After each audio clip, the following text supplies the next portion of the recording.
मेरे प्यारे साथियों, वाहिगुरु जी का खालसा, वाहिगुरु जी की फतेह।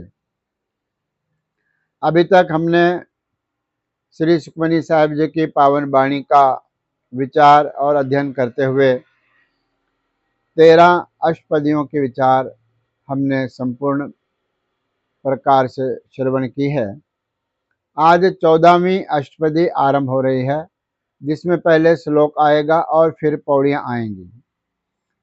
तो सबसे पहले 14वें अष्टपदी का जो श्लोक है, उस श्लोक में गुरु महाराज हमें क्या समझा रहे हैं, आओ हम अपने चित्त वृत्तियों को एकाग्र करके गुरु महाराज के इस पावन उपदेश का श्रवण करें।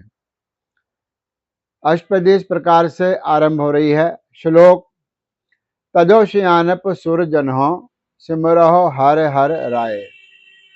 श्लोक के अंदर गुरु महाराज कथन कर रहे हैं। श्लोक का अर्थ है दो दो पंक्तियों का एक समुच्चय होता है।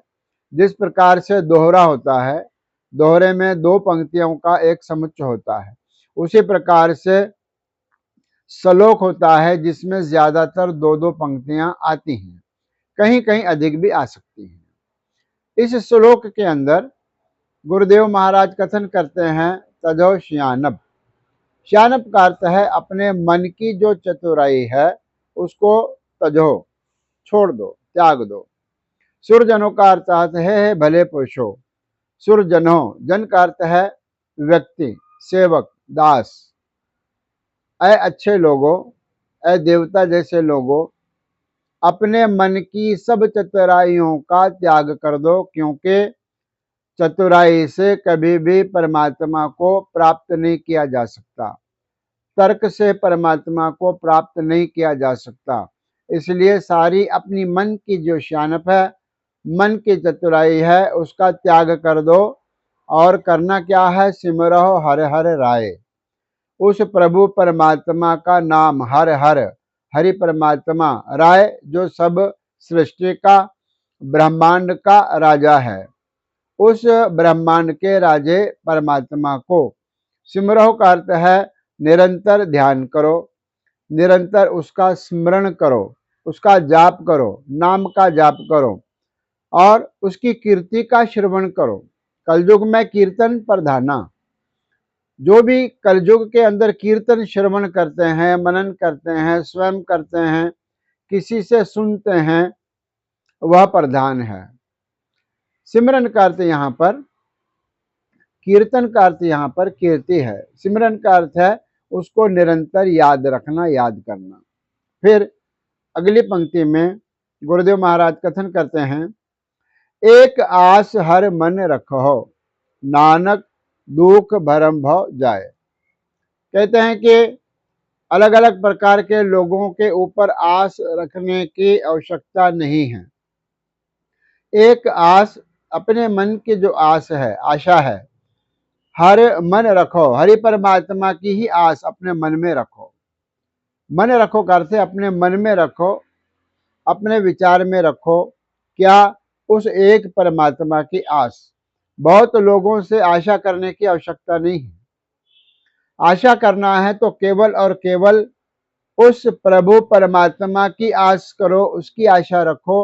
वही तुम्हारे सारे कार्य पूर्ण करने वाला है, वही तुम्हारी मन की इच्छाओं को पूर्ण करने वाला है। इसलिए उसकी जो आस है वह मन में रखो। नानक दुख भरम भव जाए, जिसके द्वारा क्या होगा?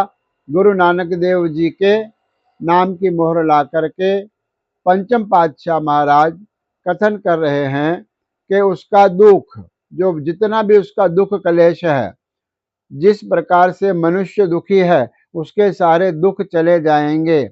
फिर भ्रम, अनेक प्रकार के भ्रमों में व्यक्ति विचर रहा है, और व्यक्ति को एक भ्रम नहीं है, कई प्रकार के भ्रम इसको चिमड़े हुए हैं।